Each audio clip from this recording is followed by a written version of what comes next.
And welcome to this video. And in this one, we gonna have a look at the introduction of threat modeling. We will not be looking at it in great details, but we will touch base on so that we can build up on the concepts that we have learned so far and how those concepts are actually conceptualized and implemented in real life. We will of course cover, I think in domain 4 or 5, threat modeling again. This is just a starter uh, experience with threat modeling. So just keep this in that stride. Now, having used the word stride, uh, threat modeling is a way of devising means and methods where you would want to simulate an attack uh, on your infrastructure, on your organization, to see where you are having weaknesses. So even before an attacker gets you there, you try to get there in terms of that threat simulation, and then try to fix your weaknesses. And there are different models for it. Each have its pros and cons, and it also depends on the context with where you are in to apply a particular model. So to begin with, we have Stride, which is a threat modeling method devised by Microsoft, and it calculates a security threat into 6 different categories. So it starts with what you call as spoofing, tampering, repudiation, information disclosure, denial of service, and elevation of privileges. So the first letter of each word is where the model gets its name. Spoofing, as we know, is a weakness against authenticity.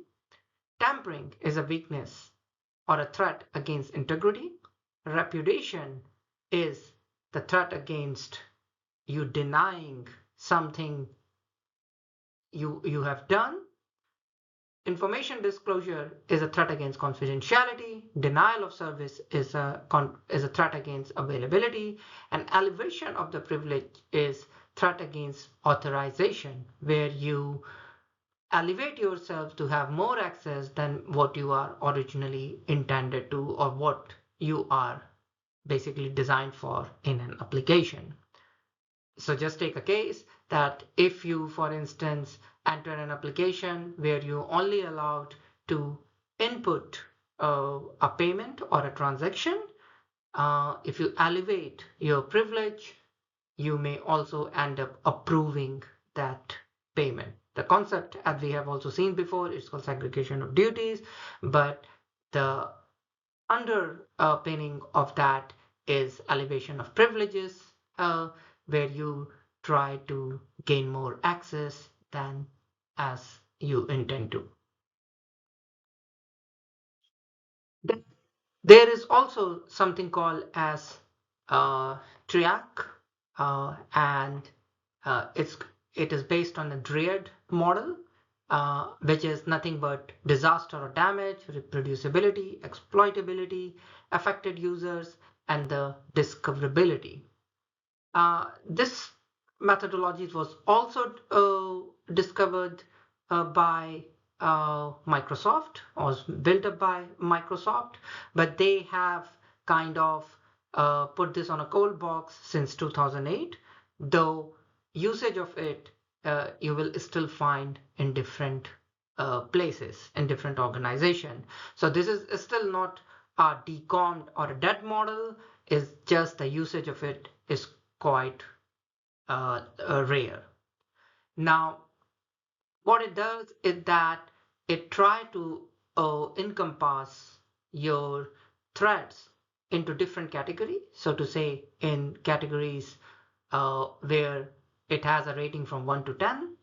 And what it does that it can also take, for example, the cases of a physical threat probably to your building. into consideration. So you have a damage of of the building or of the entrance to your building. You have the threat of reproducibility.